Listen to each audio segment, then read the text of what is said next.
Hi, you may be watching this video because you're trying to calculate the statement of owner's equity. My previous video, if you had watched it, the net income was calculated from the construction of an income statement. The next step would have been to calculate the statement of owner's equity. As usual, these are the things that I recommend that you have in front of you: your textbook, your notebook, a sample packet, and a pencil. What exactly is equity? So, equity may be defined relative to if you're speaking about a company or a sole proprietor.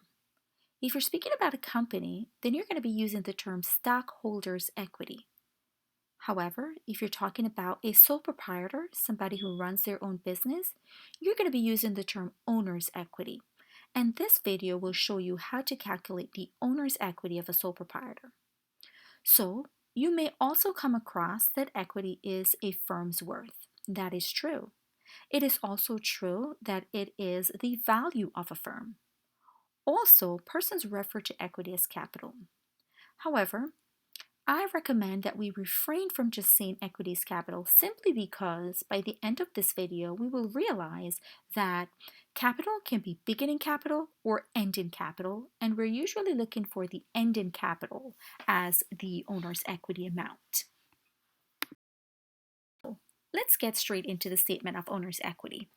How much is a business worth?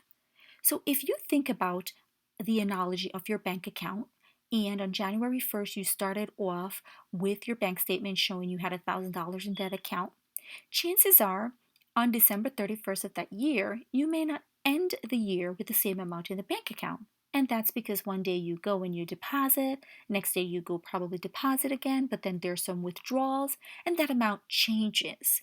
It's the same thing for equity. The worth of an owner, the worth of a business, may be different from what the monetary value is in January compared to what it's going to be in December. And that is because there are things that happen throughout the year that causes that value to change. So, if you're in high school or you're doing an introductory accounting class in college, you may be looking at a worksheet right now, and you may be asked to calculate the income statement, then the equity, and then the balance sheet.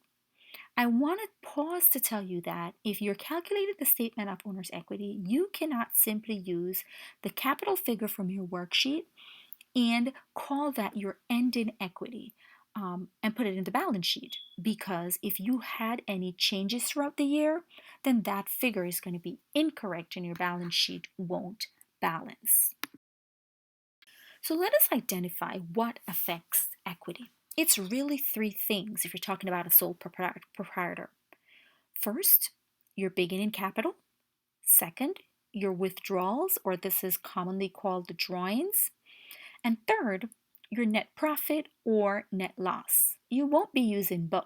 A company will either have a net profit if it's being profitable or a net loss if it's not. So these are the three things that we're going to use to help us to calculate this equity. Here are some simple steps. Step 1. We're going to take our beginning capital, whatever it is, we're going to identify it. It's usually given in your problems, and as a business owner, you usually know what it is you start your business with. We're going to add net income to that, and then step 3, we're going to subtract our drawings. So let's go over. Step 1, you're going to note your capital, your beginning capital. That's the one in your worksheet. Step 2, you're going to add your net income to that figure. In step 3, you're going to subtract your drawings. Please note that if the business has a net loss, your step 2 would be subtracting net loss. But let's pause for a minute and see if we can understand these terms a little more. What is capital? So capital is the money used to start a business. Here's an example. Joseph had $10,000 in the bank and decided to use it to start his phone repair business. That $10,000 is his capital. Second, what is withdrawals? These are money taken from the business by the owner, and this is for personal use. So money taken for personal use is called withdrawals or drawings. And yes, This is allowed once it is accounted for in the company's books properly. So here's an example for withdrawals. Joseph withdrew $1,850 from his bank account to purchase plane tickets for a family vacation. That $1,850 represents withdrawals. Third and final, what is our net income or net loss? If at this point you're still not reflecting on what net income or net loss is, I recommend that you watch my video posted about the income statement that showed you in great detail how to calculate the net income or the net loss. So, the net income or the net loss is found by simply adding up all our expenses and taking it away from our revenues, and that's sales, that's money we collected. This is done in the income statement. So yes, the income statement has to be done first before you do the statement of owner's equity. When you subtract your revenue and your expenses, if your amount is positive, that's a net income. If it's negative, that's a net loss. And here's an example for that as well. If I collected $4,000 from sales, that's my revenue, and I spent $650 on all my expenses for the whole year, I made a net income of $3,350. All of that being said, this is what Joseph's owner's equity statement would look like. So he has a beginning capital of $10,000. We write that at the top. We're going to add our net income because we have a net income, $3,350. Our revenues was greater than our expenses. And now Joseph's worth has increased from the $10,000 he started with. It's now $13,350. But he went to the bank, he withdrew some money for his personal use. Remember, he bought those plane tickets for his family vacation. That was $1,850. That reduced Joseph's worth. So his ending capital is now going to be $11,500. That is the owner's equity figure that we're looking for when we calculate our statement of owner's equity. That figure, we're going to need it to do our calculations in the balance sheet. So it's very important. As usual, I like to show you what this looks like in a spreadsheet format. You may be asked to write it in another way, and sometimes in accounting, there's a standard way for doing things. So if you use a Microsoft Excel sheet or a Google Sheet, or you have a workbook that accompanies your textbook, it may have this format where you have a heading and you start with your beginning capital, put in that figure to the right. We're using our inner column for calculations. There's no debit credit here. We're just calculating with our net income and drawings in the middle. And then we're going to put it over back to the right to see how that affects our ending owner's equity. So I computed Joseph's equity using the worksheet to show you what that would look like.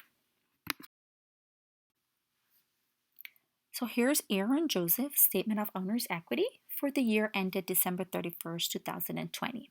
His beginning capital is $10,000.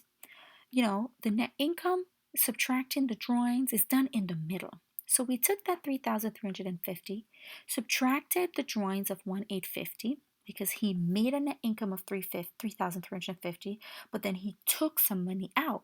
So really his worth just went up by the difference, which is $1,500. And when we put it over there, we get the same ending owner's equity for Joseph as if we had done the simple calculation before without using the worksheet. Now, do you think you're ready to try one? Are you up for the challenge? Let's calculate the owner's equity using the net loss. Meet Paul. He invested $5,000 to start his shoe cleaning business, and his revenue was $6,000. He spent $7,500. That is way more than his revenue, so we know it's a loss. And he withdrew $400 for his personal use. Let's try to find what he is worth at the end of the year. We definitely know it's not $5,000. I encourage you to pick out what you know from the given question. What do we know? We know the beginning capital, it's $5,000. We know that our net loss is going to be minus 1,500 because our revenue subtract our expenses gave us a negative figure. We spent more than what we collected. And this happens, and you may be wondering how. Well, you may have made a profit in January and a loss in February, but a profit in March and a loss in April. And by the end of the year, when you add up all your revenues and your expenses for those entire 12 months, this is what it may look like in a nutshell, right? And you may be wondering again, how does company, it's not practical. It is, it's logical because most companies spend with a credit card anyway, so they owe.